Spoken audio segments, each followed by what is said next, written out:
When my guest tonight was 9 years old, his mother signed him up for a dance class. The lessons he learned there laid a foundation of movement that helped him to become one of the greatest receivers to ever play in the NFL. Lynn Swann became a national college football champion, a four-time Super Bowl champion, and Super Bowl MVP. But before he had one of the greatest performances in Super Bowl history, did you know he turned down scholarships to Ivy League schools, set the California State high school record for long jump, and told himself before he turned pro that he would only play in the NFL for 5 years? Tonight we'll learn what makes this undeniable icon who he is, a man who once said, "I've always seen myself as put to music." Please welcome college football and NFL Hall of Famer, Lynn Swann.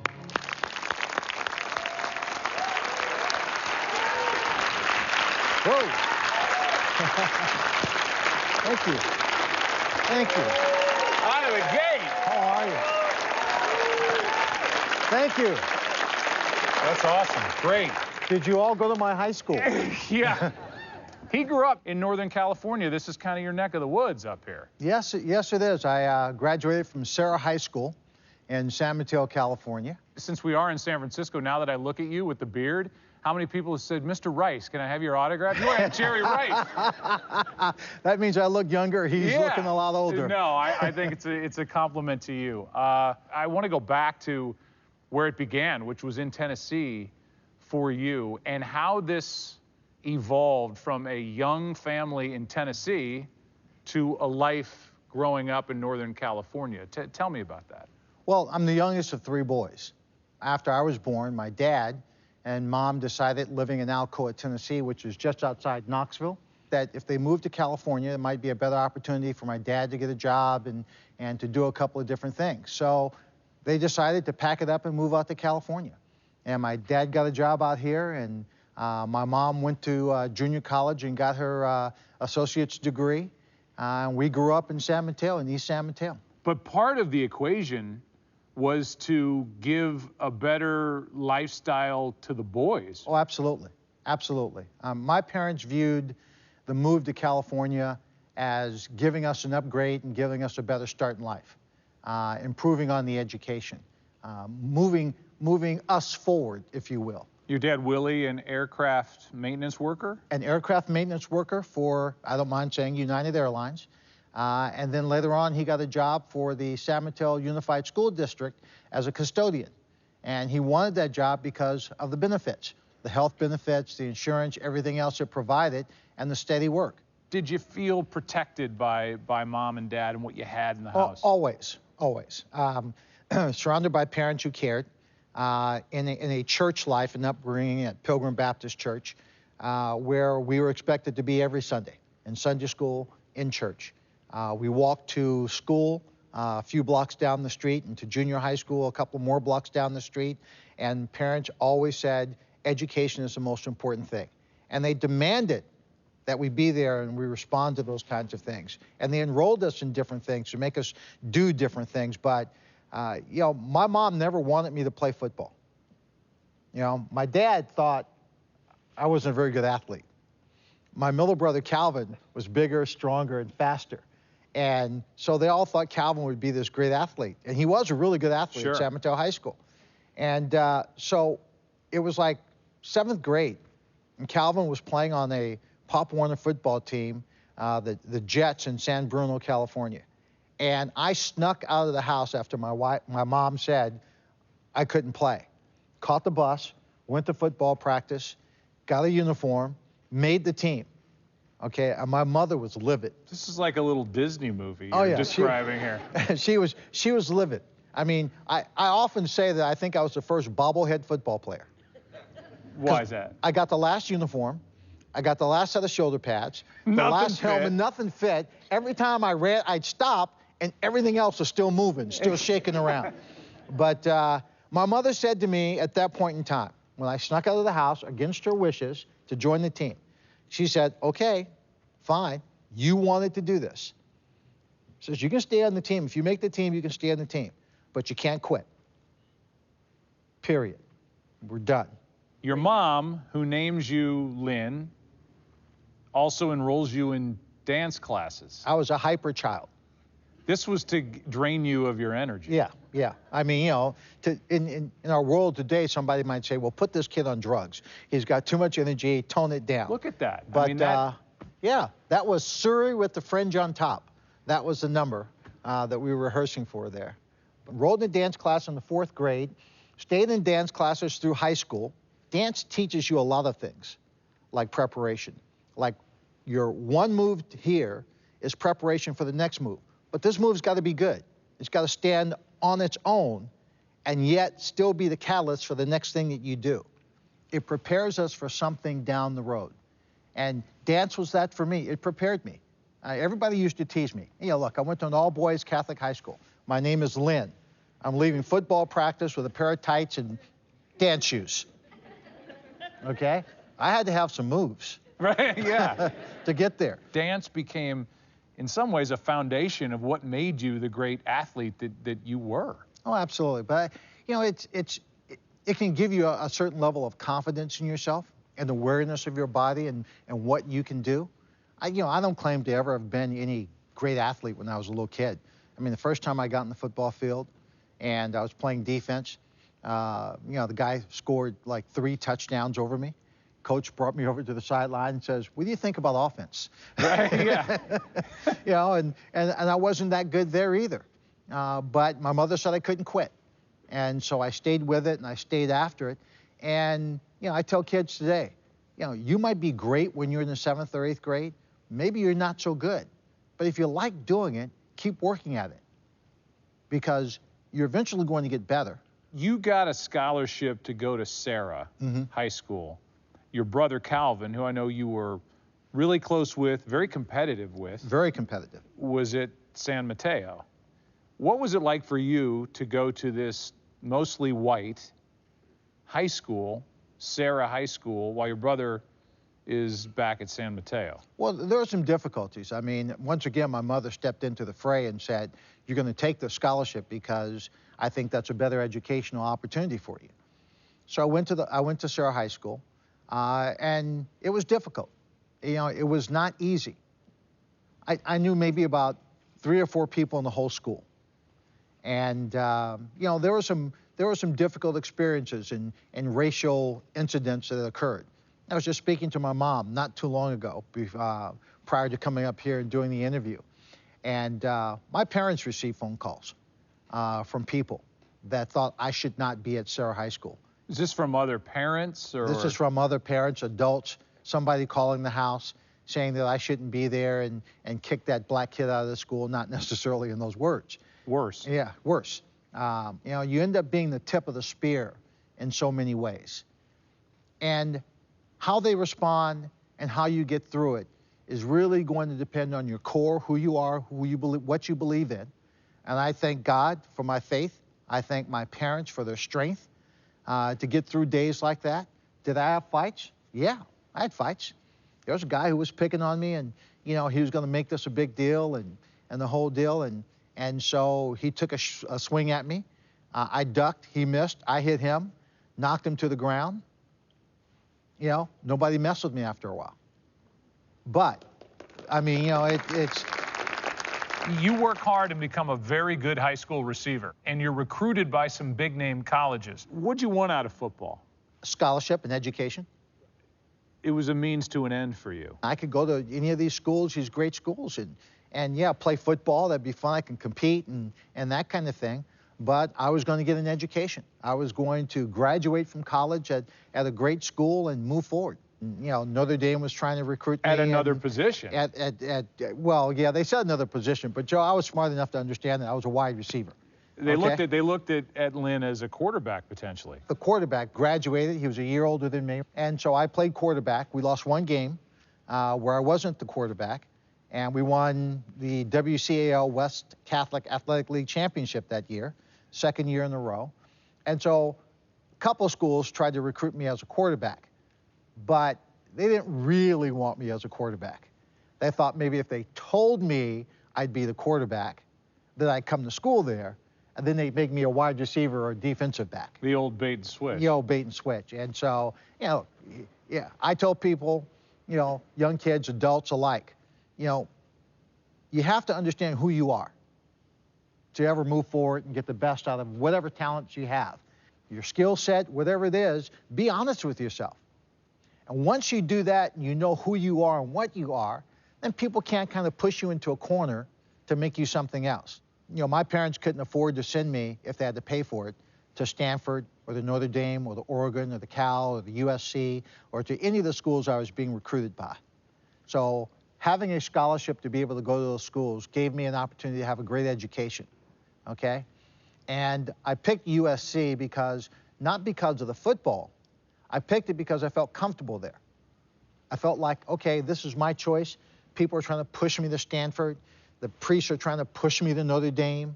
You know, when you have that decision and you make it, the one thing that occurs is that you work hard to make your decision the right decision. No excuses. Your parents didn't make that decision for you. Your friends didn't make that decision for you. Nobody made that decision but you. And so now you go out and make that the right choice. What made you feel comfortable there? Marv Gu, who was a defensive line coach who recruited me, Marv Gu said to me that if I came to USC, I'd have a chance to play. I'd have a chance to play. Now, mind you, although I never saw myself as a professional athlete, I was starting to feel like, you know, pretty confident that I could play. I mean, you know, getting recruited by all these schools, going everywhere. A guy wants me as a quarterback. This guy's going to tell me I have a chance to play. Never told me, like some other schools, you're going to catch 80, 90 passes, all this stuff. You have a chance to play. I said, but, you know, if you don't play here, fine, we understand that. But just remember, if you don't play with us, you might have to play against us. How honest is that? I thought that was pretty cool. And I liked the challenge. You know, and I thought I was pretty good once I got there. But then, first day of practice, you know, I was a high school All-American, got recruited by all these schools. I walk out into the practice field, and there was about 40 guys, and all of them were All-Americans. I wasn't a big deal anymore. In 1972, you guys go undefeated and play for a national championship. At that time, we were considered, and for quite a bit afterwards, that was considered maybe one of the best teams, maybe the best team that ever played college football. Let's take a look. The rollout and the toss is to Lynn Swann. Is that Keith Jackson? Yeah, or Kurt Gowdy, maybe? Yeah, maybe Kurt Gowdy, yeah. I mean, I catch a touchdown pass in the Rose Bowl for USC. Okay, that was pretty cool because we didn't throw the ball that much. I mean, you know, it was give it to Sam Cunningham. You know, give it to the running back. So to be able to score a touchdown in that game, absolutely. I mean, I was just thrilled. 1973 season, you become captain. Yeah, and we made it back to the Rose Bowl against the same team, and they crushed us. Worst game I ever played in my life. Part of it for me, Joe, kind of sharpened my focus a little bit when a friend of mine at USC, not a friend in school, but an alum of the school, who was a friend, a guy named Wayne Hughes, and he asked me a simple question. He said, why don't you play well in the big ball games? I go, what do you mean? I think I play well. He goes, no, you just, I mean, I know you're there, you're not making mistakes, but you don't seem like you play that well in the big ball games. So I went back and I looked at some film when I was in college. And sure enough, it just like, you know, I was there, but I really hadn't stepped up and made the plays. And so it sharpened my focus to make sure that whenever I played the game, whenever I went out there, this could be a big game. You know, make the big play. And I just seemed to have that ability after that particular point. It's kind of ironic because when you took the next step to the pro level, it really wasn't that much different. No, it was run the ball, great defense, and that was it. So you become a first-round draft choice of the Pittsburgh Steelers. Now, when you got into the NFL, I read somewhere where you said 5 years and fly. And a cloud of dust. That's it. That's all you wanted, 5 years. Yeah, there were other things I wanted to do. I thought I wanted to be an actor or a lawyer, but that's kind of like the same thing. But there were other things I thought I wanted to do and felt I wanted to do, and so I thought, well, yeah, why would I play more than 5 years? Prior to showing up in Pittsburgh, you have an incident with the police. Mm-hmm. A lot's going on in Northern California. Mm-hmm. I think you guys go through a yellow light. Well, that's the report. That's the report. Okay. The report is that we drove through a red light, a yellow light, red light. Orange. Yeah, and we got stopped on the other side of the street, right? My oldest brother, Brian, was driving. We were celebrating me being drafted in the first round. We were at a Victoria Station restaurant. My brother, Brian, wasn't drinking. I'm sitting in the back of the car. We're all in the car. We go across the street. The police stop us. And to make a long story short, they stop us. He's trying to cite my brother for a couple of different things. The other policeman comes up on the side, pulls out his nightstick. He's going to hit my brother in the head with it. My other brother grabs the nightstick. All right. He's trying to reach for his gun. And then all these police cars come around the corner. And the guys rushing up the street grab us, kick us, beat us up, throw us in the street, handcuff us, and throw us in jail. When they found out I was a football player, first of all, I had a watch on from the Rose Bowl. Cop just looked at the watch, took a nightstick, busted it, okay, took it off. My national championship ring I had on, all right, instead of trying to twist the ring off, he took it straight off like he was, and almost broke my finger. Just pulled it straight off. And his comment to me was, oh, you were hit harder than this when you played football. And they told me, well, look, Lynn, plea bargaining, like this was going to work. They said, well, look, we're going to let you go. But your brother Calvin has to plead guilty to a felony and a misdemeanor. And your brother Brian has to plead guilty to a felony and a misdemeanor, and your cousin has to plead guilty to a misdemeanor or a felony, but he had to plead guilty to something. And, you know, if my brother Brian is convicted of a felony, you know, he can't be licensed, you know, to be a doctor in the state of California. So, I mean, I'm looking at that. Are you nuts? Like what, you think, you know, what you're doing to me, you think by trying to tarnish my reputation that I'm just going to leave my brothers and my cousin in the lurch and just say, hey, you know, it's just on you, not me, I can go free? Hey, they didn't know me, and they didn't know my family.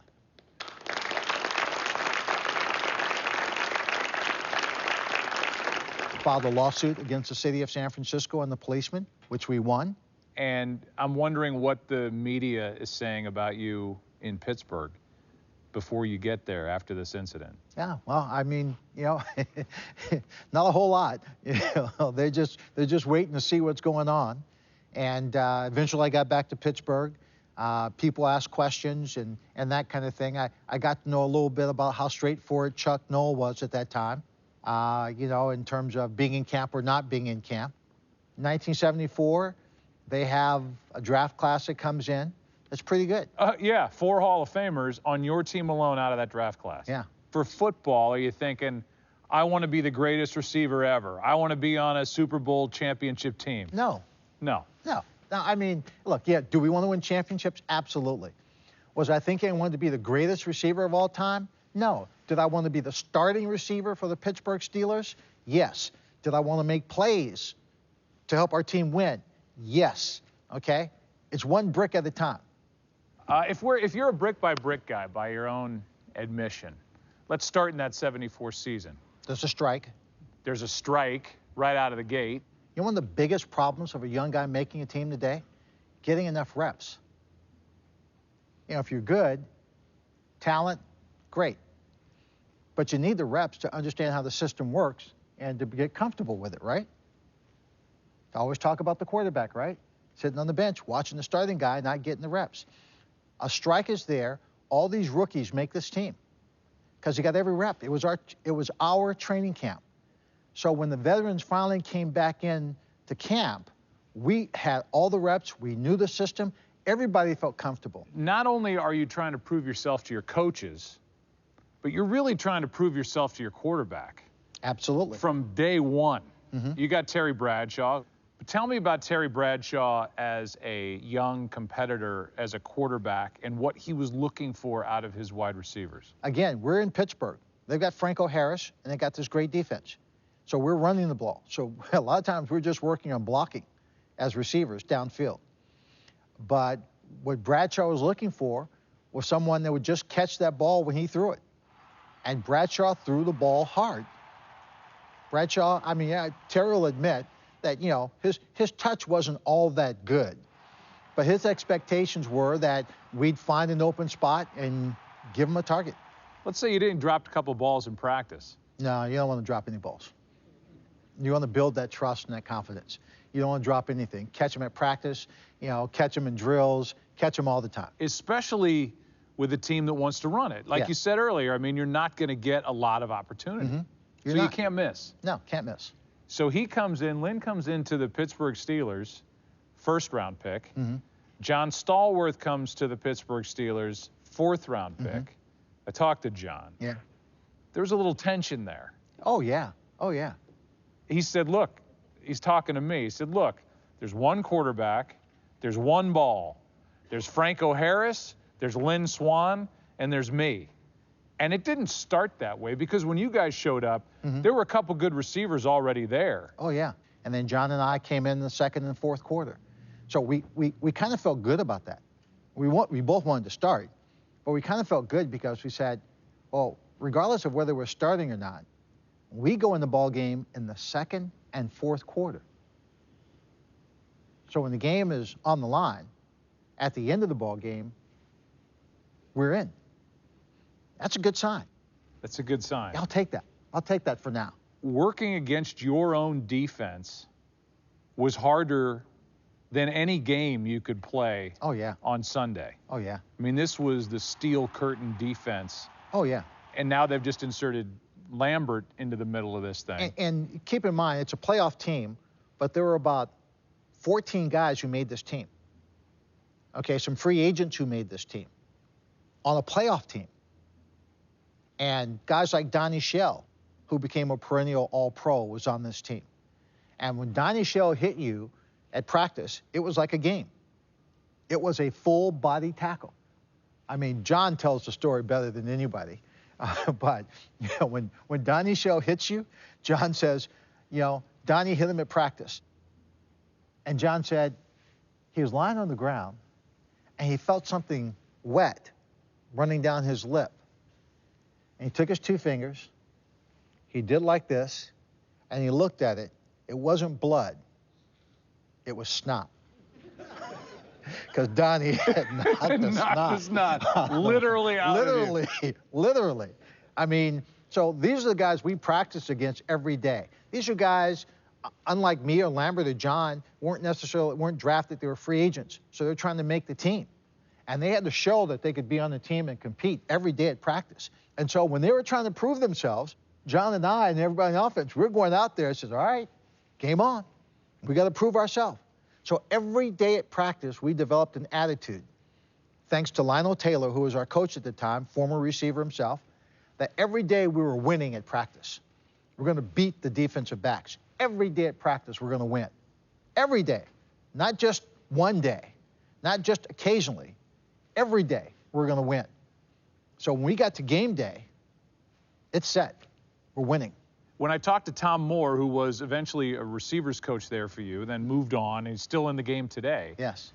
He said you had a God-given ability to focus on the football better than anybody he's ever been around. Now, this is a guy who has coached decades, doesn't even, like half a century, feels like. And of all the guys he's seen, you are the guy that had a laser focus on the football. Where'd that come from? I don't know. I mean, it's just a matter of you're going to get hit. You know, you're not going to get that many opportunities. You got to judge the ball. You got to judge the speed. You got to judge where it's going to be, your timing to get up to catch the ball. And you got to do all that stuff. You can't do it if you're not looking at it and not focused on it. And so that's what I did. So this is a franchise that had barely enjoyed any postseason success for a long time. You're drafted in this great class in '74. You go from a national championship right on through to a Super Bowl. Yeah. I mean, that is instant success in the National Football League. That's. And to see Art Rooney Sr., who had that franchise for 40-plus years, standing there taking the Vince Lombardi trophy. I mean, that's my rookie year. What did I know? There one year, we win the Super Bowl. You know, am I supposed to jump around and say I'm great? Here's a guy who had owned this franchise for 40 years and never held a championship trophy until that moment. I mean, I wasn't the starting wide receiver. I was the first-round pick. I got time in the game, started a few games. You know, that was it. You know, I wanted to be the starter, and I wanted to be that guy. So you had the motivation coming back. 1975 was a big year for you. You're more aware now in year two of everything around you, and I'm wondering, you know, the great Chuck Noll. I don't feel like I know that much about him. And that was by design. He was a private man. Very private man. Very private. Successful. Did a great job of working with his assistant coaches to coach them up. Guys who went on to have success at other teams and do well. You know, obviously Tony Dungy was an assistant under Chuck and eventually became a head coach in Tampa and Indianapolis and winner of a Super Bowl. How well did you know him? Yeah, I didn't know Chuck that well, but he was a teacher, and he was a great teacher. Chuck was the offensive coordinator, really, because he gave the game plan to Terry, and then Terry called the plays. So Chuck was that guy. We didn't have another guy who was a quarterback coach, or we didn't have another guy who was the offensive coordinator. It was Chuck. Bud Carson was the defensive coordinator, but Chuck was a guy on offense. 1975 was a big year for you. A very big year. Actually, it was Ron Shanklin, who was a starting receiver, wore number 25, came up to me one day in practice, and I kind of tweaked my hamstring, so I wasn't practicing. And he said to me, he goes, "Hey, Swanee, you better get well in a hurry." I said, "Why?" He said, "Because, you know, as soon as you get ready, then I can go play football somewhere else." And so either he felt it or he knew something was in the works. And I got better in that preseason. They traded him to Chicago. So I was now the starting receiver for the Pittsburgh Steelers in my second season. In 1975, you go 12-2. You meet the Raiders in the postseason. This rivalry between the Steelers and the Raiders was one of the most intense rivalries on the field. No, I'd go beyond intense. I'd say it was vicious. It was nasty and dangerous. Oh, yeah. And vicious. Vicious. Intentionally vicious. The name George Atkinson is a name that's linked with you because of a hit that happens in that championship. There's some love from the booth. Oh, well, that's too bad. Anyway. There was a lot in that, and there are some things that you never saw. So, you know, we know more about concussions today than ever before, right? So you know that some guy can get hit, dinged, if you will. It might be a slight concussion, but you have no effects of it. Guy doesn't pass out, not feeling nauseous, but he's a little dinged. In that ball game, towards the end of the first half, I was coming across the field deep. Ball went to Rocky or Franco on the sideline. I'm just jogging in the back because I'm not going to go back and block because it's going to be a clip. So I'm looking to see if he breaks a tackle and comes back. As I'm jogging this way, and the officials are all focused on the ball, Jack Tatum comes up from behind, okay, full speed, forearm to the base of the neck, hits me, knocks me to the ground, and then jumps in front of me and looks around for the official. And no one saw it. Okay? Then I come back in the second half, and I get that hit. As you can see, Atkinson wasn't going for the body. You know, if I had ducked, he looked rather silly. It's going for your head. Right for the head, into the ground. And I don't know if fans watching the NFL in its current form realize that in your day, in your prime, you would go across the middle and defensive backs, I mean, they're big safeties and big defensive backs, literally tried to time their hit to hit you as high and as hard and as violently as they could. Absolutely. It was how the game was played at that time. So this happens in the AFC Championship game, and you come out of that. Now the Super Bowl's next up. Yeah, and you say, in 2 weeks, you say, I don't know if I'm going to be able to play in that game. Yeah. The Dallas Cowboys and members of that defense in the secondary started talking. Yeah, Cliff Harris said he never said what was ever printed in the paper. He said he didn't say it. Which was? Which was, if that Swann comes back and plays and he, thought he got hit last week, I'll knock him into the middle of the next week. Something along those lines. So that gets to you. Yeah, and I had a horrible week of practice. The doctors cleared me, said I was fine. Didn't practice the first week. Second week, and we weren't hitting at practice or anything like that. No, people were told to leave me alone. But they threw me a pass, and I was dropping everything. So my confidence wasn't at an all-time high. But they pissed you off. But yeah, literally, got me a little upset. So this is when the world sees it, really, for the first time. Yeah. This is the world stage, the Super Bowl. On the rebound, Mark Washington with him again. That gives me chills. It makes them applaud. There's no way, Lynn, you can look at that first catch along the sidelines. It's one of the most brilliant catches I've seen in my life. You go up, your momentum is carrying you out of bounds, and you can't look at that knowing you and your story and not go, there's the ballet, there's the dance. Yeah.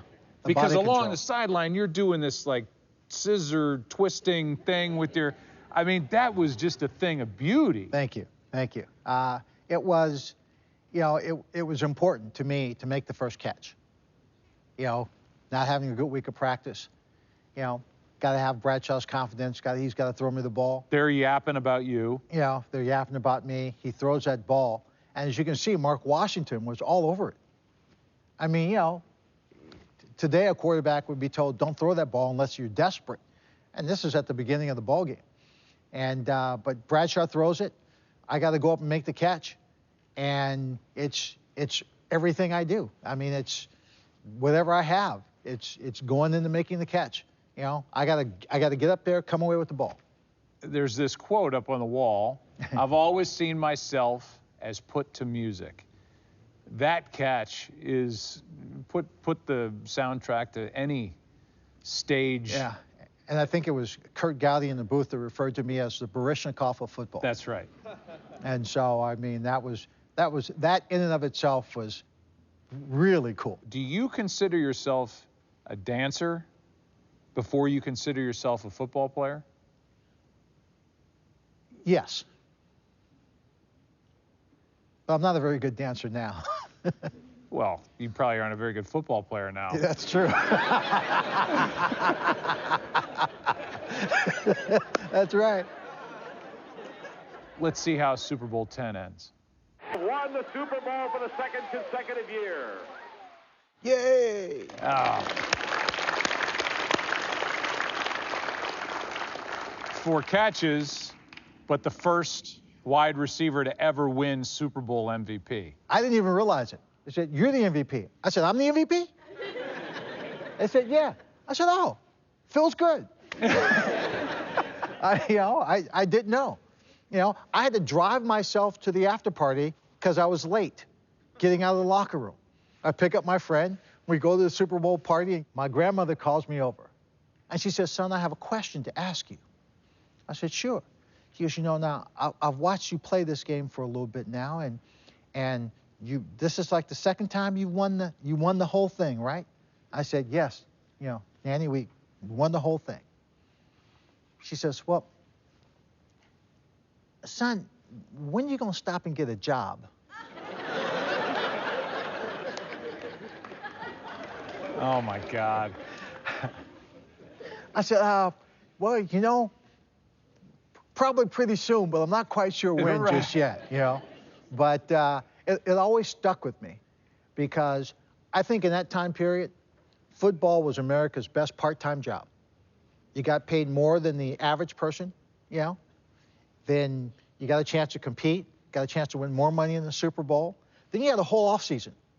Minimum wage in the National Football League, my rookie year in 1974, was $12,500. Yes, it's now over $400,000 minimum wage, $12,500. So when Donnie Shell and Reggie Garrett and all those guys who were rookies on their team who were free agents, and we won that first Super Bowl, and we got a winner's check of $25,000 or $30,000, that was double their salary. So winning meant something than just a ring and a championship. It meant twice your salary, okay?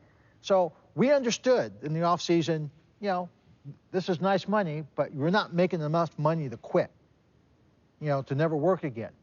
So I went back to school at USC, and I took graduate courses in radio production and broadcasting. I took an acting class, I took a writing class, I took a speech class. And I started working in broadcasting. Got a local job. I couldn't get a job in Pittsburgh in the off season, but I got a job at KBC TV in Los Angeles. And so, you know, that little catalyst, she said, yeah, I was going to quit right then.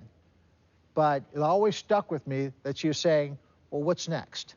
If she was watching, she definitely would not have liked seeing what happened after that MVP in the Super Bowl in 1976. Mm-hmm.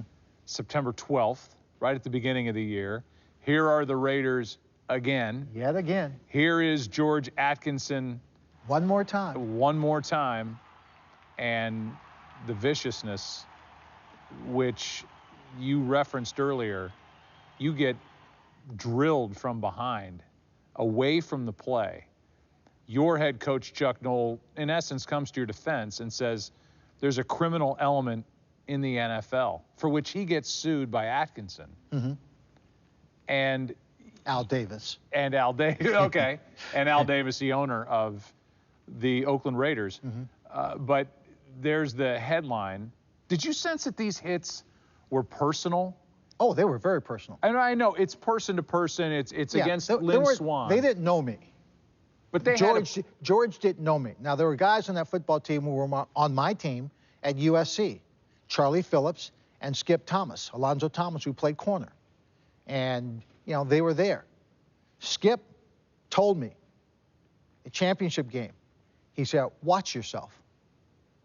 I said, why? He said, there's a bounty on you.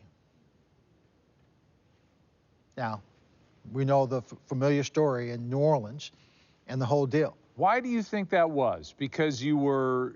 They wanted to win the game, but in order to win the game, it's like, if we're talking strategy and tactics, put your lockdown corner on the best receiver and take away the weapon, okay? That's what you try and do, right? Part of the strategy. Well, other than Mel Blount, who was a lockdown corner. So the strategy for them was, we'll take the best guys, and we can knock them out of the ball game. They're out of the ball game. It's our advantage. What's keeping you coming back?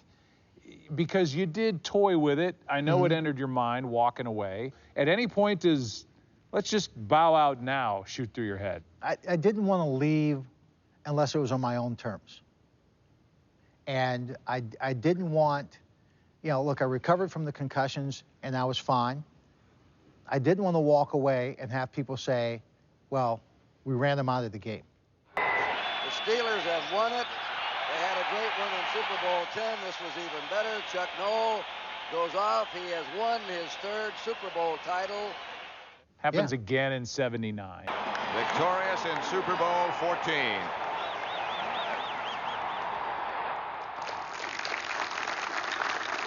Four championships in the '70s. For the guy that considers himself a dancer before a football player, to think what you accomplished on the field is extraordinary. It's great, but I mean, again, Joe, it's being fortunate. It is having been drafted on a team that was gifted with some great players and guys who focused on the game and being a great team, who sacrificed individual talent for the team to win. It was a scouting department, I mean, that picked those players, drafting players from historically black colleges and seeing real talent that would make the team work, getting them all together. I mean, that was the key. An ownership group that said, go play. You know, said, Chuck, build this team, make it work, do it your way. I mean, so we all came together. 1982 rolls around, and that's when you decide to retire. Mm-hmm. This man who has had it cross his mind multiple times and who told himself when he got into the league, I'm doing 5 and fly.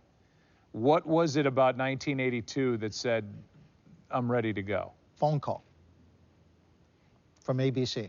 We're watching, Monday Night Football. I get a phone call from ABC, and they've acquired the rights to the USFL, Spring Football League. And I'd worked for them in the off season, and they offered me the opportunity to come to work for them full time at ABC. But at that time, they felt that they couldn't have an active player in the NFL. And so I negotiated a contract on the phone that night with ABC, and deal was done. So you were that ready that when you got that phone call, you shifted gears and went from a 4-time Super Bowl champion to finished, moving on. It wasn't so much that I shifted gears, but I've been working in broadcasting since '76, Absolutely. kind of preparing for it. I negotiated a contract that was a 3-year contract that paid me more than I was making playing professional football. And I could do this for a lot longer. What would you do? You finally get the call that you're a Hall of Famer. Glad you said finally. Right. I mean, you had to wait after your eligibility happened. Mm-hmm. 5 years. 5 years for that, and now another 13. Mm-hmm. You've seen 7 of your ex-teammates go in, your head coach go in, your owner go in. How many Saturdays did you wait by the phone, either literally or figuratively, thinking today's my day, before you just said, I give up? Maybe twice. First 2? Yeah. And then, and the rest of them were no better. They don't really call you to tell you that you're in before they announce it on TV. That's when you first hear it. When they announce it on TV, that's the first time. Then they pick up the phone and start calling the guys who are in. And some of the guys might be in town, and they try and get them over to the press conference area where the media is to talk to the media about going into the Hall of Fame. So the phone never rang. Never rang. So there's no need to stand by the phone. So I got the TV on, and the guys are coming out saying, well, the class, Hall of Fame, new class. He's reading all this stuff, and he says, my name. But I'm now so conditioned to thinking I'm not going in. I think he says, and not in again, Lynn. Come on. I thought he said that. I'm going like, did he say not in again, Lynn? I'm looking at the TV, so I'm waiting. I'm just waiting. I'm dumbfounded. I'm looking at the TV set. I waited until I saw it up graphically on the TV screen. And there was my name. New class 2001, Lynn Swann.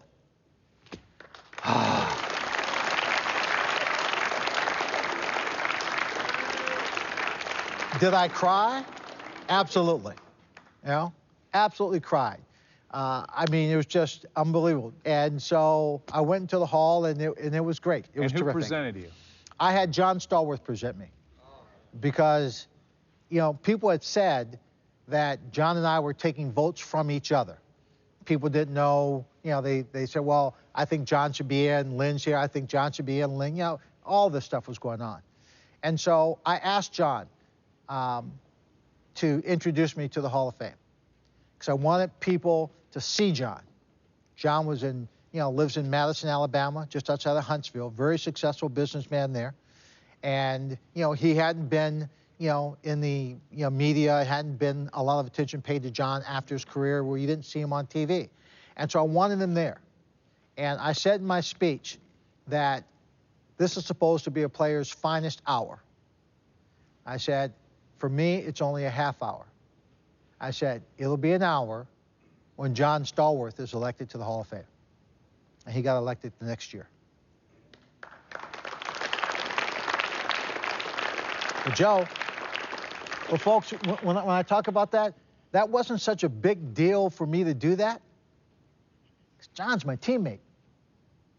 We went to battle together for 9 years, you know, with the goal of winning Super Bowls. And if you can't do that for your teammate, then they were never a teammate. They were just a guy.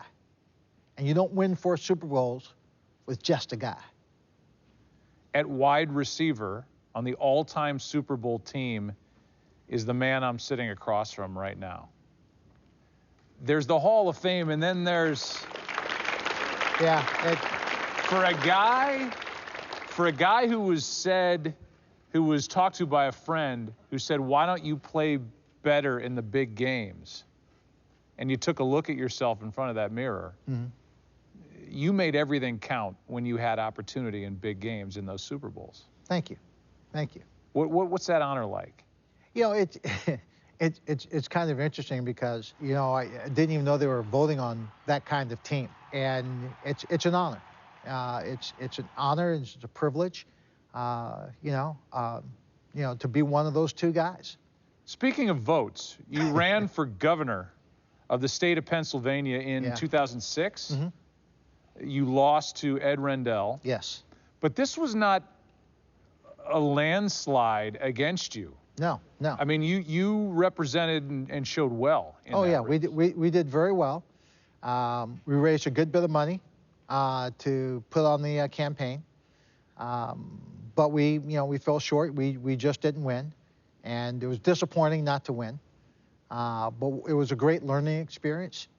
And it was extraordinarily fulfilling. What was going on in the country, in your life, and what to make you take that step to run for governor?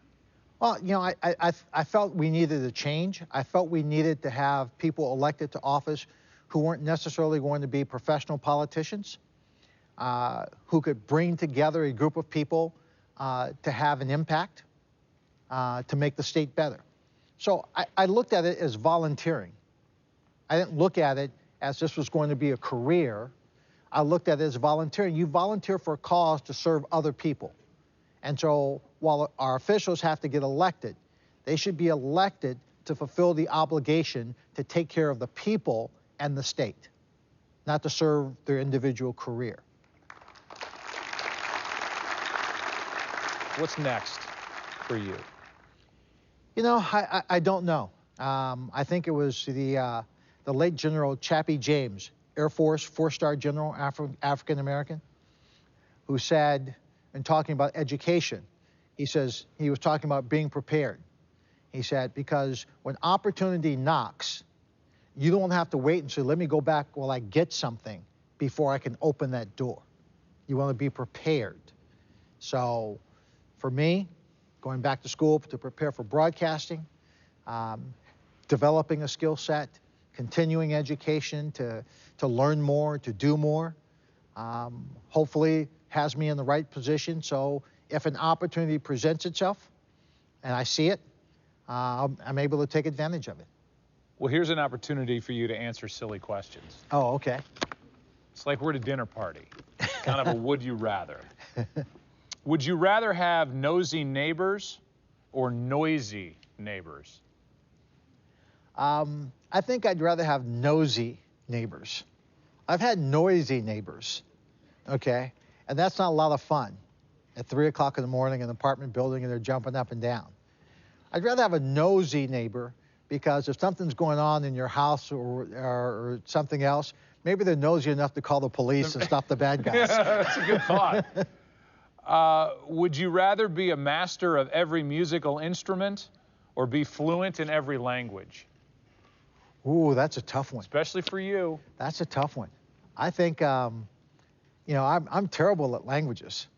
And, but I think being able to play every instrument, I'd settle for being really good on the piano. Would we all? Or a saxophone. Or saxophone. Yeah. Piano is so expressive in terms of everything you feel and you can put down and play and that kind of thing, you know, and the saxophone is just sexy. You know, an alto sax, I mean, yeah, it's just sexy. I think we can all agree that Lynn Swann, this 4-time Super Bowl champion and Hall of Famer, this dancer, it's been a pleasure. Lynn Swann. Thank you very much. Thank you. Let's walk on out.